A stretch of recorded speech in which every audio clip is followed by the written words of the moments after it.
Pornography দেখা থেকে বাঁচার উপায় এবং ক্ষতিকর দিক কী কী? হয়তো ক্ষতিকর দিকটা আগে আসার কথা ছিল, উনি বলতে গিয়ে অর্ডারটা চেঞ্জ হয়ে গেছে। তা আমি যেভাবে এটাকে অ্যাড্রেস করবো, দুটো মিলেমিশে আছে। পর্নোগ্রাফির বাঁচার উপায়ও থাকবে, আবার ক্ষতিকর দিকও থাকবে। হয়তো ওইভাবে ঠিক ভাগ করে বা আলাদা করে করি নাই। আর এই ব্যাপারটা খুব সেন্সিটিভ ব্যাপার। এটা বলতে গিয়ে আমার মুখে হয়তো কিছু শব্দ আসবে বা কিছু কথা আসবে যেগুলা কি বলবো, মানে পার্লামেন্টারি কথা না বা শালীন না, হয়তো বা সামান্য হয়তো মনে হতে পারে যে এই কথাগুলা কি এভাবে আলোচনা করার নেই। কিন্তু লজ্জা করে যদি আলোচনা নাই করি এবং ভাবতে দেখাই যে আমরা তো এগুলোতে নাই, কিন্তু আসলে আমরা সবাই আসি এগুলোতে, তাহলে তো কোনো লাভ নাই, বুঝছেন না? তো এই জন্য মানে কিছু কথা হয়তো বাধ্য হয়ে বলতে হবে বা বলবো। এটা আগেই বলে নিচ্ছি আমি, যে হয়তো প্রথম কথা হচ্ছে যে আমি বলতে পারতাম যে পর্নোগ্রাফি দেখা থেকে বাঁচার উপায় হচ্ছে পর্নোগ্রাফি দেখবেন না, না দেখলে তো বেঁচে গেলেন, তাই না? কিন্তু এটা এত সিম্পল না আর কি। মানে সিম্পলি বলে দিতে পারবো দেখবেন না, না দেখলে তো বেঁচে গেলেন, কিন্তু জিনিসটা এত সিম্পল না। পর্নোগ্রাফি হচ্ছে মানুষের বেসিক ইনস্টিংক্টকে আহ্বান করে। বেসিক ইনস্টিংক্ট মানে কি? সহজাত যেটা বলি, জন্মগতভাবে আল্লাহ কিছু জিনিস আমাদের ভিতর দিয়ে দিচ্ছেন যেটা আমাদের অ্যাট্রাকটিভ লাগবে, সেই জিনিসটাকে হিট করে বা সেই জিনিসটাকে আহ্বান করে, যে জন্য এর আহ্বানটা অলমোস্ট অপ্রতিরোধ্য, মানে প্রতিরোধ করা যায় না। আমার 12 বছরের এখন 12 বছরের নাতি বলতেছে একদিন রাস্তায়, যে অন্ধ ফকির ভিক্ষা করে না, বলছে এই ফকিরের টেস্ট হচ্ছে পাশে দিয়ে মহিলা গেলে তাকায় কেনা, তাইলে বোঝা যাবে সত্যিকার অন্ধ কিনা। কথা সত্যি না? পাশে দিয়ে সে ধরছে ঠিকই যে এইটা এমন একটা ইনস্টিংক্ট, রুটে তো এই ইনস্টিংক্টটাই, যে একটা মহিলা পাশ দিয়ে গেলে না চোখ তুলে দেখাটা খুব ডিফিকাল্ট একটা ব্যাপার। সুতরাং একটা ফকির সত্যিকার অন্ধ কিনা বোঝা যাবে যদি একজন মহিলা পাশ দিয়ে যায় সাজাগোজা, আর সে যদি না তাকায় তাহলে বোঝা যাবে এটাই। এই একই ধরনের একটা গল্প শুনছিলাম অনেক আগের কথা, নাসিরের সময়কার কথা, এই ইজিপ্টের নাসির বা ওই তার পরবর্তী সময়ের কথা, যখন ইখওয়ানদের খুব ধারপকার করতেছিল ইজিপ্টে। তো একটা পুলিশ নাকি এক লোকরে দাঁড়িয়ে এক লোকরে দৌড়াইতেছে, ইখওয়ান আর কি দৌড়াইতে মানে কাছাই গেছে প্রায়, তারপরে হঠাৎ সে দৌড়ানো বন্ধ করে দিচ্ছে। তো মানুষজন জিজ্ঞেস করছে কী ব্যাপার, তুমি ছেড়ে দিলে ওরে, তুমি তো এতক্ষণ ধরে দৌড়াইলে এখন ছেড়ে দিলে কেন? বলছে না, ও তো ঘাড় ঘুরে একটা মেয়ের দিকে তাকাইছে, ও ইখওয়ান হতে পারে না। বুঝছেন তো? মানে ঘাড় ঘুরে তাকানোটা এতই, আর না তাকানোটা এত এক্সেপশনাল যে ইখওয়ানদের ওরা যে চোখে দেখতো, মানে এত কট্টরপন্থী মানুষ কোনোদিন ঘাড় ঘুরে তাকাবে না, ঘাড় ঘুরে তাকাইছে মানে ইখওয়ান না আর কি। তা আমি বলতেছি যে এতই বেসিক এই ইনস্টিংক্টটা, মানে খাওয়ার চেয়েও বেসিক এই ইনস্টিংক্টটা, লিবিডো বা যৌনবোধ অথবা যৌন বাসনা, যাই বলি আমরা এটাকে, শুনতে যত খারাপই লাগুক, এগুলা প্রিটেন্ড করার কোনো উপায় নাই যে আমরা আমাদের এগুলো নাই বা আমরা এগুলো সম্বন্ধে জানি না বা এগুলো সম্বন্ধে কথা বলি না। অথচ এই যৌনতাই হচ্ছে আল্লাহর সবচেয়ে বড় নিয়ামতের একটা। ইসলাম হচ্ছে একমাত্র মেজর রিলিজিয়ান বলতে কি, মেজর রিলিজিয়ান আমরা কোনগুলোকে বলি? মেইনলি বলি জুডাইজম, ক্রিশ্চিয়ানিটি এবং ইসলাম, এই তিনটাকেই বলি মনোথিস্টিক রিলিজিয়ান বা মেজর ওয়ার্ল্ড রিলিজিয়ান বলি। এইগুলোর পয়েন্ট অফ ভিউ থেকে কিন্তু এই অন্যরা এই মূর্তি পূজা করে যে মুশরিক টুশরিকগুলো হিদন বলে এদের, মানে দূর মার্কা বলে আর কি। হিদন কথাটা ইংলিশ কথা, আমার কথা না। এইটার মানে বোঝায় যে এইসব রিলিজিয়ান মানে সুপিরিয়র রিলিজিয়ান যেগুলা এক ঈশ্বর বা যাদের কাছে কিতাব আছে তাদের বাইরে যেগুলো মুশরিক, কাফের মুশরিক, এদেরকে হিদন বলে। তো ইসলাম হচ্ছে মেজর রিলিজিয়ানদের মধ্যে একমাত্র যারা যৌনতার যে ইনস্টিংক্ট, যে কামনা, বাসনা, ইচ্ছা, অ্যাট্রাকশন, প্রবল অ্যাট্রাকশন, এটাকে স্বীকৃতি দেয় এবং এটাকে ভালো চোখে দেখে। শুধু স্বীকৃতি দেয় না, এটাকে ভালো চোখে দেখে। আচ্ছা, ছিছি করে না ইসলাম, এটা নিয়ে ছিছি করে না। আচ্ছা, বরং আল্লাহ বিশেষ নিয়ামত এবং নিদর্শন হিসাবে এটাকে বর্ণনা করে। আমি আপনাদেরকে একটা আয়াত পড়ে শোনাই, জাস্ট বাংলাটা শোনাচ্ছি, ছবি তুলে রাখছি আমি, যেহেতু আমার কাছে নাই, বাংলাটা সহজে বের করতে পারবো না। সূরা রোমের 21 নম্বর আয়াত, আল্লাহ বলতেছেন, তার নিদর্শনের মধ্যে একটা হলো এই যে তিনি তোমাদের জন্য তোমাদের মধ্য হতেই তোমাদের সঙ্গিনী সৃষ্টি করেছেন, যাতে তোমরা তার কাছে শান্তি লাভ করতে পারো। আল্লাহ কিন্তু বলেন না যাতে উনি সন্তান জন্ম দিয়ে থাকেন, তা বলেন নাই, শান্তি লাভ করতে পারো। তার মানে সঙ্গিনীর কাছে শান্তি লাভ করাটা আল্লাহর নিয়ামত, আল্লাহর দয়া, আল্লাহর অনুগ্রহ এবং একটা ভালো জিনিস। কোন সঙ্গিনী? যে বৈধ সঙ্গিনী আপনার। আর তিনি তোমাদের মধ্যে পারস্পরিক ভালোবাসা, দয়া সৃষ্টি করেছেন। আপনি আপনার সঙ্গিনীকে ভালোবাসেন, মিনিং ইয়োর ওয়াইফ। সঙ্গিনী বলতে ইসলামে আর কোনো মিনিং নেই, মিনিং ইয়োর ওয়াইফ, স্পাউস। এবং দয়া সৃষ্টি করেছেন, আপনার ভিতরে দয়া দিয়ে দিচ্ছেন। আপনি চিনেন না, ওই ধরেন জকিগঞ্জ, আপনার বাড়ি এইদিকে মৌলভীবাজার, বিয়ে করছেন, কোনোদিন দেখেন নাই, কোনো আত্মীয় না, কোনো পরিচয় নাই, তারপরে দেখবেন যে কত একটা মায়া হয় না? তার মৃত্যুসজ্জা আপনি তার পাশে বসে আছেন, তার মাথায় পট্টি মারতেছেন, বুঝছেন না? কোত্থেকে আসে? এটা আল্লাহর নিয়ামত। এই পশ্চিমাদের মতো আমরা জানাশোনার মাধ্যমে ভাল লাগাতে বিশ্বাস করি না। ওরা হলে জানাশোনার মাধ্যমে ভাল লাগা, বুঝছেন না? একসাথে খাইবা, একসাথে উঠবা, ডেটিং করবা, বাইরে যাইবা, তারপরে ভাল লাগা, তা না। আমাদের ভাল লাগাটা আল্লাহ দিয়ে দেন, এটা বিয়ের মাধ্যমে আসে, বাইশের মাধ্যমে। যাই হোক, এটা এরপরে আল্লাহ বলছেন এর মাঝে অবশ্যই বহু নিদর্শন আছে সেই সম্প্রদায়ের জন্য যারা চিন্তা করে। এই আয়াত, এটা কোরআনের একটা স্টাইল বলা, এর বাতে যারা চিন্তাশীল তাদের জন্য অনেক নিদর্শন আছে। তাহলে এইভাবে আল্লাহ কোরআনে বলতেছেন যে এটা আল্লাহ একটা দয়া, একটা রহমত। কোনটা? যৌন বোধটা, আপনি যে অ্যাট্রাক্টেড ফিল করেন অপোজিট সেক্সের প্রতি, এটা আমাদের ভিতরে এইভাবে দিয়ে দিয়েছেন আল্লাহ, এইভাবে আসে। এবং এটা যে প্রপারলি পরিচালিত হয়, এটা একটা নিয়ামত, এটা একটা ভালো জিনিস, এটা অত্যন্ত পছন্দনীয় জিনিস। আচ্ছা, রাসূল সাল্লাল্লাহু আলাইহি ওয়াসাল্লাম বলছেন কি? বৈধ যৌন সংসর্গকে সওয়াবের কাজ বলছেন। অবৈধটা যদি গুনার হয় তাহলে বৈধটা সওয়াবের। আপনারা জানেন হাদিসটা? জানেন না? হাদিসটা জানেন? আচ্ছা, অথচ এই কাজটাই অবৈধভাবে ঘটলে কঠিনতম শাস্তির ব্যবস্থা রয়েছে। কঠিনতম মানে ইসলামে এই শাস্তিটা কী শাস্তি? এটা কিন্তু কোনো মাফ নাই, এটা শাসক চাইলেও মাফ করতে পারেন। আপনারা জানেন ইসলামে ম্যারিড অ্যাডাল্টারি মানে অবৈধ একটা সম্পর্ক বিয়ের বাইরে যদি হয় তাহলে এটাতে কি হয়? মৃত্যুদণ্ড। কিন্তু পাথর ইসলামী দেশে, ইভেন যেখানে শরিয়াকে আইন মনে করে তারা, সেখানে মৃত্যুদণ্ড। এবং এটা কি? এটা শাসক চাইলেও মাফ করতে পারে না। এই মৃত্যুদণ্ড এমন একটা মৃত্যুদণ্ড যেটা অন্য দুইটা আছে, তিনটা কারণে মৃত্যুদণ্ড হয় ইসলামে।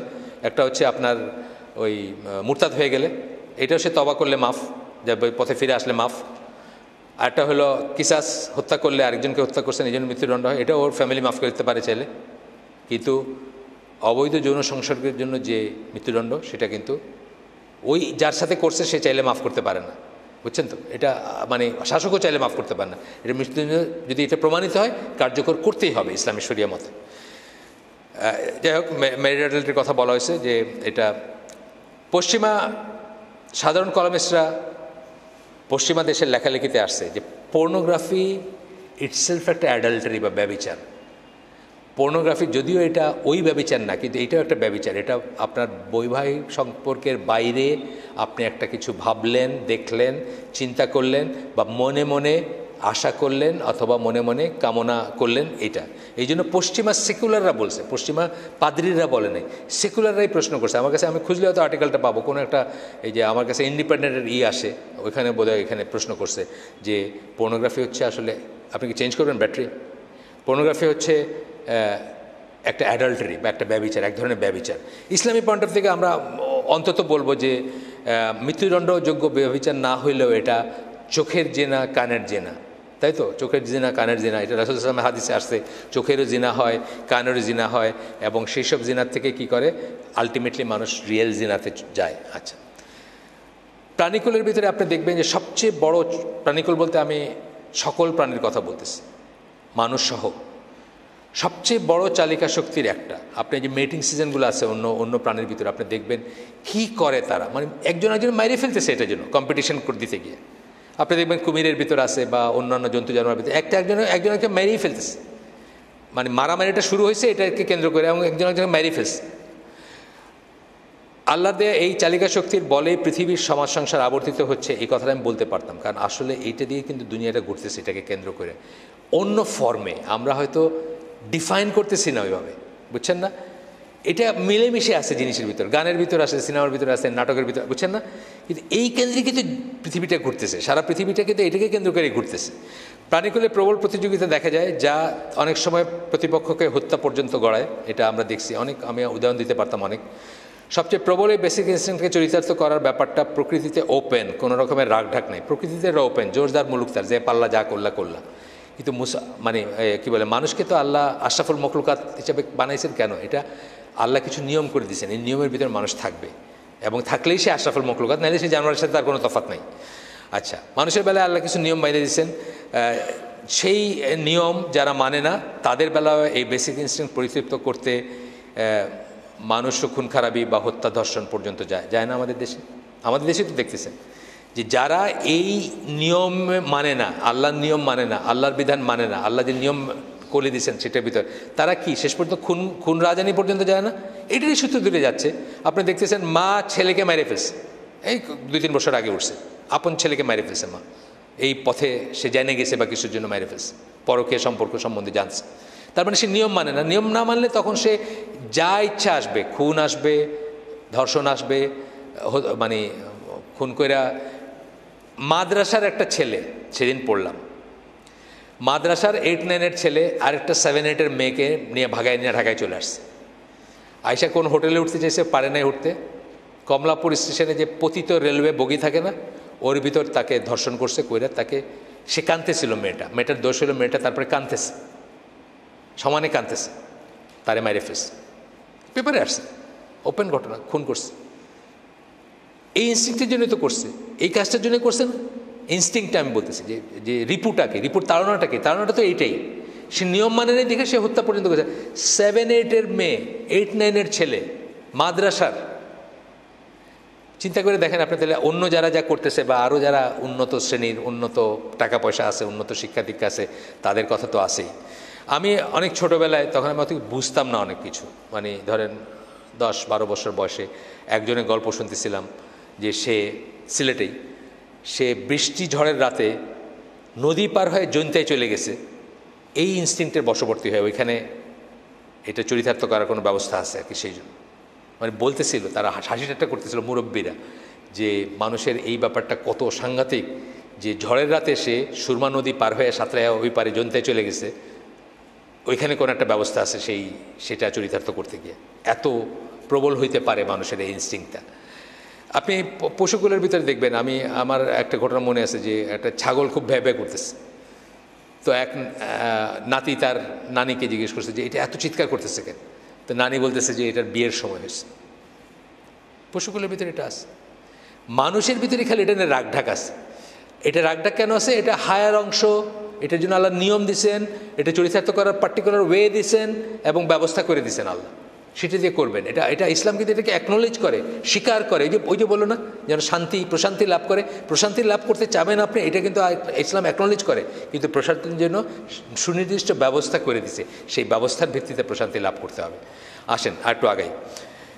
এরপরে দেখেন এই যে বউ পালানোর, দেখেন না, এই অমুকের বউ পালায় গেছে, 3 বাচ্চার মা, 4 বাচ্চার মা, পেপারে পড়েন, পড়েন। বেসিক্যালি কিন্তু এই জিনিসটা ইনস্টিংক্টটা তার ফুলফিল হয় না, সেই জন্য সে সমাজ, সংসার, ইজ্জত, সম্মান, ধর্ম কোনো কিছুই একসময় মানে না, এটা এত প্রবল একটা চালিকা শক্তি। এই প্রবল শক্তিকে সঠিক পথে পরিচালিত না করলে সমাজ সংসারে প্রবল বিপত্তি এবং বিপদ নেমে আসবে। এটাকে যদি আপনি কন্ট্রোল করতে না পারেন, সঠিক পথে পরিচালিত না করতে পারেন, সমাজ সংসারে মারাত্মক বিপত্তি এবং বিপর্যয় নেমে আসবে। আপনি দেখেন আমাদের চারিদিকে কী অবস্থা এখন, আপনি তাকায় দেখেন, মানে নিউক্লিয়ার এনার্জি, যেটা অ্যাটমের ভিতর যে শক্তি থাকে, এইটা দিয়ে আপনি একটা রিয়েক্টর দিয়ে সারা বাংলাদেশে আলোকিত করে ফেলতে পারবেন, আবার একটাই দিয়ে সারা বাংলাদেশ ধ্বংস করে ফেলতে পারবেন। প্রবল শক্তি না, অ্যাটমের ভিতরে প্রবল শক্তি, সেটা দিয়ে আপনি কী করবেন, একটা নিউক্লিয়ার পাওয়ার প্ল্যান্ট বানান, সারা বাংলাদেশ আলোকিত করে দিতে পারবেন আপনি একটা দিয়ে। আর একটা বোমা মারেন, জুইতের একটা অ্যাটম বোমা মারেন, সারা বাংলাদেশের সব মানুষ ধ্বংস হয়ে যাবে। একই রকম পটেনশিয়াল কিন্তু এই যৌন চেতনা, প্রেরণা বা কি বলবো, যৌন ইনস্টিংক্ট, অনুভূতি বা বাসনা এর ভিতরে রয়ে গেছে। প্রপার পথেই করবেন, সমাজ সংসার সোনার হয়ে যাবে। খারাপ পথে নেবেন, ধ্বংস করে দেবে, সব জ্বালায় পোড়ায় ছারখার করে দেবে। সাহাবীদের সময় এই জিনিসটাকেই তারা প্রপার পথে প্রপাগেট করতে পারছে। একটা মেয়ে বিধবা হওয়ার পরে তার ইদ্যত পালনের আগেই রসুলের কাছে বা অন্যত্র সাহাবীরা লাইন দিয়েছেন যে কে তাকে বিয়ে করবেন, কে তাকে করবেন, তাকে বিধবা রাখেন নাই, তাকে একা থাকতে দেন নাই, তাই না? সমাজটা চেঞ্জ হয়ে গেছে না? আজকে কি বিধবার তো কোনো চান্সই নাই, বিধবা বা বিপদ কি বলে স্বামী পরিত্যক্তার কোনো চান্সই নেই, কুমারীদেরই কোনো চান্স নাই বলতে গেলে। আমাদের দেশে এরকম হয়ে যেতেছে না? ওইটাই একটা টপিক দিয়েছেন সৌর ভাই, যে আমার দেশে 30-30 এখন ঘুরে বেড়াইতেছে, কোনো খবর নাই আর কি বিয়ের সাথে। আচ্ছা, এই ইনস্টিংক্ট অবদমন থেকে মানুষ উন্মাদ হয়ে যেতে পারে, পাগল হয়ে যেতে মানুষ। আমরা একটা কেস জানি, ঢাকার একটা জায়গার একটা কেস, একটা মেয়ে একদম বদ্ধ পাগল হয়ে গেছে। ডাক্তাররা বলছেন যে এটা সবাই হবে এমন কোনো কথা নেই, কিন্তু ওই পার্টিকুলার পার্সনের হয়েছে যে সে উন্মাদ হয়ে গেছে তার যৌন প্রবৃত্তির থেকে। সে এটার ভেন্টিং হয় নাই দেখে তার বাপ মার উচিত ছিল তাকে সময় মতো পাত্রস্থ করা। এটা এক একজনের এক এক রকম হতে পারে, ভ্যারিয়েবল হতে পারে। ইবনে তাইমিয়া ইমাম নওয়াবী বিয়ে করেন নাই, তারা এক্সেপশনাল ছিলেন, তাদের ব্যাপারটা এক্সেপশনাল। কিন্তু আমরা ওইটাকে স্ট্যান্ডার্ড ধরে এখন মানে আগে ফোড়ক, আগে নিজের ফাত খাড়া হোক, তে ইঞ্জিনিয়ার হোক, তে ডাক্তার হোক, তে সিলেটে তো ছেলেদের বিয়ের বয়স বোধহয় 40 আমার ধারণা। মানে আমি সিলেটি সমাজে 35 থেকে 40 অ্যাভারেজ। আমাদের এক কাজিন ছিলেন, ওনার বয়স তখনই অলমোস্ট 40, উনি ওমানে থাকতেন। উনি ওমান থেকে ক্যাসেট পাঠাইছেন, তার খুব শরীর খারাপ ছিল, তখন ক্যাসেট দিয়ে খবর আসতো, এখন তো ইমেল হয়েছে। এটা আমি বলতেছি আরও 20 বছর আগের কথা। ধরেন একটা ক্যাসেট পাঠাই, তো ক্যাসেটটা মায়ে বা বাপে বাজায় শুনলো, তো বলতেছে যে আমার কি শরীর খারাপ হয়েছে, এটা তো ক্যাসেটে বলছি আর কি, এটা শুনে নিতে বলছে। তো ডাক্তার বলছে বিয়া না করলে এটা সারবে না, বুঝছেন তো, কিছু একটা হয়েছে ওনার, যাই হয়েছে, ওমানের ডাক্তার বলছে। এখন ওনার তখন 13 বছর বয়স্ক একটা বোন আছে। ওনার বাবা মার এই হচ্ছে ওই 13 বছর বয়স্কা যে তার বিয়ের পরে ওনার বিয়ে দিবেন, উনি তখন অলরেডি 40। সিলেটে কিন্তু এটা খুব কমন, আপনারা জানেন না, রিয়েলাইজ করেন কিনা, সিলেটে কিন্তু বয়সটা মানে ছেলের বিয়েটা এটা কোনো কনসিডারেশনই নেই, মেয়ের বিয়েটা হলো খুব ইম্পর্টেন্ট জিনিস। তো এটা হচ্ছে একটা বিরাট ব্যাপার। তো আপনি একজনের কথা আমি বললাম, একজনের কেস শুনছি, কেস হিস্ট্রি এটা, একজন মহিলা, উনি ওই যে কারণে আমার মাথায় ওই যে আপনাদের কাছে হাসি ঠাট্টা মনে হইলেও কিছু করার নেই, এটা হাসি ঠাট্টা ব্যাপার না। মানে কিছু কিছু অন্য কথা আসতেছে যেগুলো আমার মতো কেউ আপনাদের মতো কারোর সাথে আলোচনা করে না সচরাচর, কিন্তু আমি করতেছি ওই পয়েন্ট অফ ভিউ থেকে যে আল্লাহ রসুল সাল্লাল্লাহু আলাইহি ওয়াসাল্লামকে মেয়েরা স্বপ্নদোষের কথা জিজ্ঞেস করছেন, বলছেন যে এটা ইসলামের ব্যাপারে জিজ্ঞেস করতে কোনো লজ্জার কিছু নাই। একজন মেয়ের স্বপ্নদোষ হলে সে কী করবে, গোসল করবে কি করবে না, এটা নিয়ে কিন্তু ফতোয়া জিজ্ঞেস করছেন, এবং সামনে রাসূলের সামনে জিজ্ঞেস করছেন, মানে ওনার ওয়াইফ দিয়ে জিজ্ঞেস করাইছেন বা করাইছেন। কিন্তু এটাকে প্রিটেন্ড করার মানে উচিত না বা দরকার নেই, জানা আমাদের এগুলো নাই। আমাদের অনেকের ভাবটা এরকম আছে যে আমাদের দাড়ি টুপি আমাদের এগুলো নাই, অবশ্যই আছে, থাকবে না। আল্লাহ রসুলের ছিল, আমাদেরও আছে এই ইনস্টিংক্ট, আল্লাহ রসুলের প্রবল ছিল। আমরা অনেক গল্প জানি যে ওনার প্রবল ইনস্টিংক্ট ছিল, আমাদেরও আছে আলহামদুলিল্লাহ। এটাকে ইসলামে খুব ভালো দেখা হয় যে নপুংসক তার পিছনে নামাজ হয় না, যার এই ইনস্টিংক্ট নেই তার পিছনে নামাজ হয় না, বুঝছেন না? ইসলাম এটা একটা যোগ্যতা, এইটা যোগ্যতা, মানে আপনার এইটা থাকবে, মানে এই মানে পোটেন্ট হবেন আপনি, এটা একটা যোগ্যতা, যে ইম্পর্টেন্ট তার পেছনে নামাজ হয় না। আচ্ছা, এই প্রবল চালিকা শক্তিকে সঠিক পথে প্রবাহিত করাই হচ্ছে পর্নোগ্রাফি তথা সমাজ সংসারে খুন, রাহাজানি, অবিচার, ব্যভিচার প্রতিরোধের একমাত্র উপায়।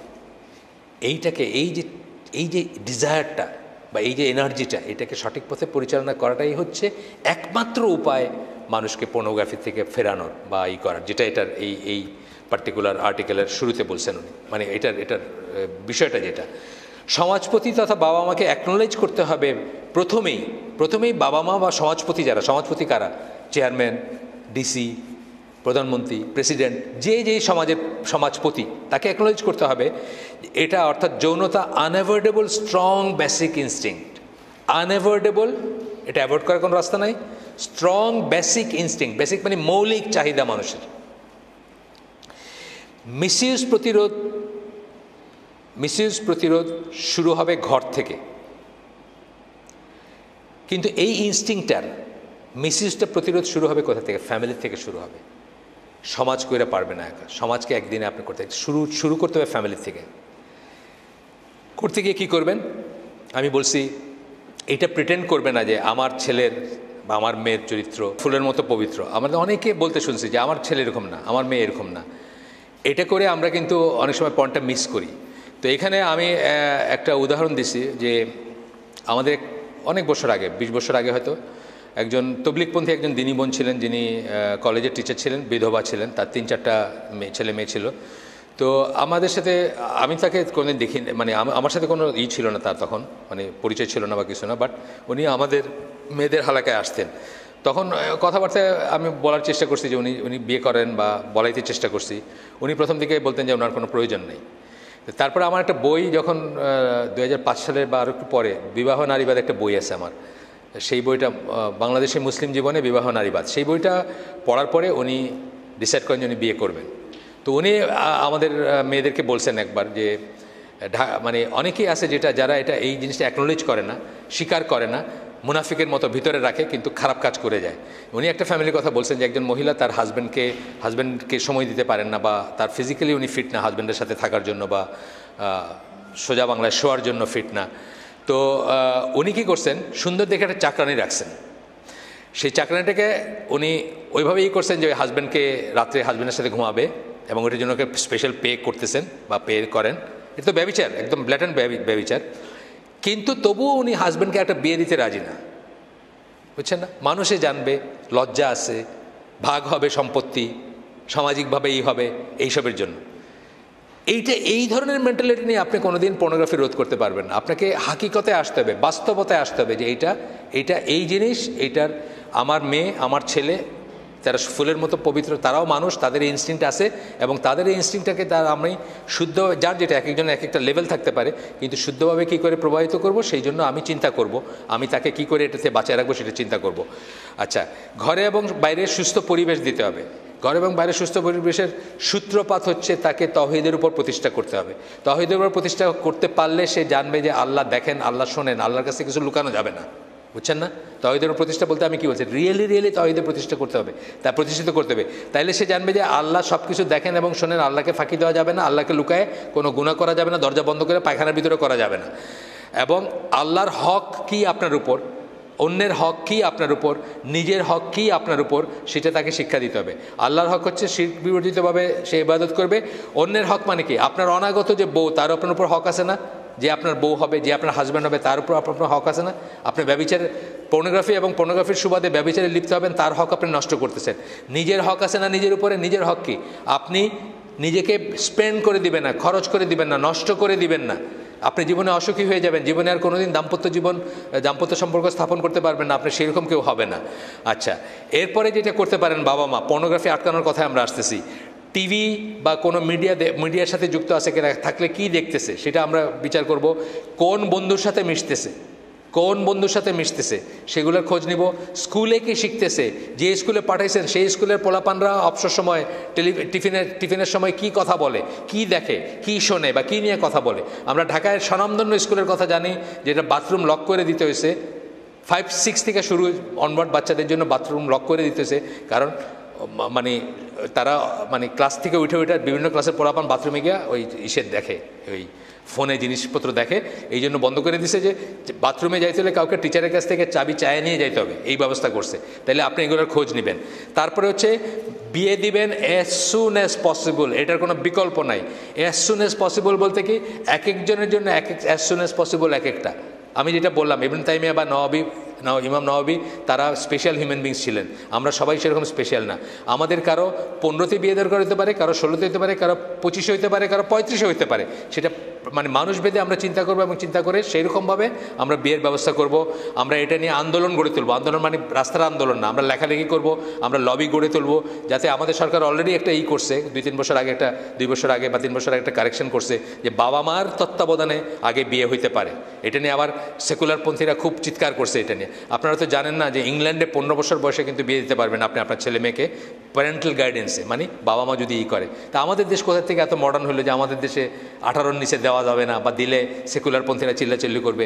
এটা কোনো ব্যাপার না। অ্যাজ সুন অ্যাজ পসিবল এটা দেওয়ার চেষ্টা করবেন, বা যারা বাবা মা আছেন বা যারা ঘরে, আমি বলতেছি পর্নোগ্রাফি আটকানোর স্টেপগুলো বলতেছি, কী করে আপনি পর্নোগ্রাফিকে রোধ করতে পারেন। হিটলার পর্যন্ত বুঝছিল, হিটলার, আপনি তার জীবনী পড়েন, সেই 1920-21-22-এর কথা আমি বলতেছি, তখন সে বুঝছিল যে তার দেশে সমস্ত খারাপ কাজগুলো ইহুদিরা করে। ইহুদিরা সিনেমা বানায়, ইহুদিরা পোস্টার লাগায়, ইহুদিরা মেয়েদের ছবি লাগায়, এগুলো দেখে তাদের ইয়াং জেনারেশন নষ্ট হয়ে যেতেছে, এবং তাদের সিফিলিস গনোরিয়া হইতেছে, তাদের বংশ।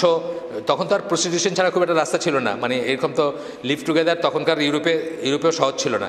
কিন্তু বলতেছে তাদের ইয়াং জেনারেশনগুলো নষ্ট হইতেছে, বংশ পরম্পরায় খারাপ সন্তান প্রডিউস করতেছে। সুতরাং অফিসিয়ালি গভর্নমেন্টের উচিত তাড়াতাড়ি বিয়ের ব্যবস্থা করে দেওয়া, তাদের বাসস্থানের ব্যবস্থা করা, তাদের হিটলারের জীবনী পড়ে দেখেন, হিটলার বলছে। কিন্তু আজকে আমরা মুসলিমরা এটা বুঝতেছি না। এটা হচ্ছে তারপরে হচ্ছে যে কোনো ইবাদতের কাজ, একটা মানুষ যদি ইবাদতের পরিবেশে থাকে, তাহলে কি সে ওইসব থেকে দূরে থাকবে। ইবাদতের পরিবেশটা বাসায় সৃষ্টি করবেন যেন ওইসব থেকে দূরে থাকে।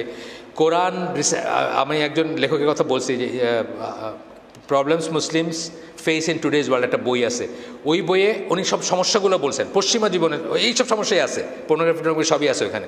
সমস্যা গিয়ে প্রতিটা সমস্যায় উনি বলছেন রিসাইট কোরআন ডেইলি, রোজ কোরআন তেলাওয়াত করবা। কারণ রোজ কোরআন তেলাওয়াত করা, বুঝে পড়ার ভিতরে বা একটু জেনে বা চিন্তা করার ভিতরে একটা আছে, আপনাকে এটা পাপ থেকে দূরে রাখবে, আপনার একটা সলিউশন দিবে। তারপরে আমি বলছি হেলদি লাইফস্টাইলস, হেলদি লাইফস্টাইল, আপনাকে আপনার সুন্দর একটা জীবনযাপনের ব্যবস্থা থাকবে, পদ্ধতি থাকবে। রাত্রে আপনি আগে খাবেন, রাত্রে আপনি আগে ঘুমাবেন, সকালবেলা আগে উঠবেন, এগুলো হেলদি লাইফস্টাইল, তাই না? ভালো জিনিস খাবেন, জাঙ্ক ফুড খাবেন না, যেসব ফুড খাইলে আপনার অহেতুক আপনার হাইপার হয়ে যান সেসব ফুড খাবেন না, হেলদি লাইফস্টাইল।